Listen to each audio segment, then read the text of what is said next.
Nellimattam Y's Men ക്ലബിന്റെ 2026-27 വർഷത്തേക്കുള്ള പുതിയ ഭാരവാഹികളുടെ സ്ഥാനാരോഹണ ചടങ്ങ് നടന്നു. സാമൂഹ്യ സേവന പ്രവർത്തനങ്ങൾ കൂടുതൽ ശക്തിപ്പെടുത്തുമെന്ന് പുതിയ ഭാരവാഹികൾ അറിയിച്ചു. പ്രസിഡന്റ് ഷാജി മാത്യുവിന്റെ അധ്യക്ഷതയിൽ നടന്ന സ്ഥാനാരോഹണ ചടങ്ങ് കോതമംഗലം എം.എൽ.എ. ഷിബു തെക്കുമുറം ഉദ്ഘാടനം ചെയ്തു. സമൂഹത്തിന്റെ വിവിധ ആവശ്യങ്ങൾ തിരിച്ചറിഞ്ഞ് കാരുണ്യപൂർണ്ണമായ ഇടപെടലുകളിലൂടെ ക്ലബ്ബ് നടത്തുന്ന സേവന പ്രവർത്തനങ്ങൾ മാതൃകാപരമാണെന്ന് എം.എൽ.എ. പറഞ്ഞു. ഡിസ്ട്രിക്ട് ഗവർണർ ജോൺസൺ തോമസിന്റെ നേതൃത്വത്തിലാണ് സ്ഥാനാരോഹണ ചടങ്ങുകൾ നടന്നത്.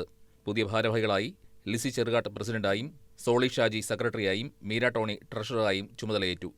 ബേബിച്ചൻ നിധിയിരിക്കൽ ബുള്ളറ്റിൻ എഡിറ്ററായും മെറിറ്റ് ഷാജി വെബ് മാസ്റ്ററായും അബ്രഹാം ജേക്കബ് വൈസ് ഗൈഡായും ഷാജു ജോസ് വൈസ് പ്രസിഡന്റായും ബിനോയ് പൗലോസ് ജോയിന്റ് സെക്രട്ടറിയായും ചുമതലയേറ്റു.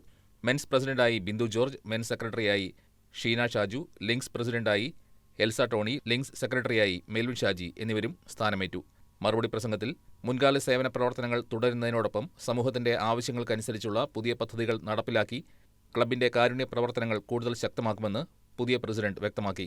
തുടർന്ന് ഡിസ്ട്രിക്ട് സെക്രട്ടറി ബേസിൽ വർഗീസ് ക്ലബ് പ്രോജക്റ്റുകളുടെ ഉദ്ഘാടനവും മീര ഷൈജു മെൻസ് പ്രോജക്റ്റുകളുടെ ഉദ്ഘാടനവും ജോൺസൺ ഐസക് ക്ലബ് ബുള്ളറ്റിന്റെ പ്രകാശനവും നിർവഹിച്ചു. Tommy Cherukattu, Jijo V Eldho, George Edappara, AS. Manoj, Binoy Paul, Saniya Johnson, Rabi George, OJ. Paulose, TT. Binoy തുടങ്ങിയവർ ചടങ്ങിൽ സംസാരിച്ചു.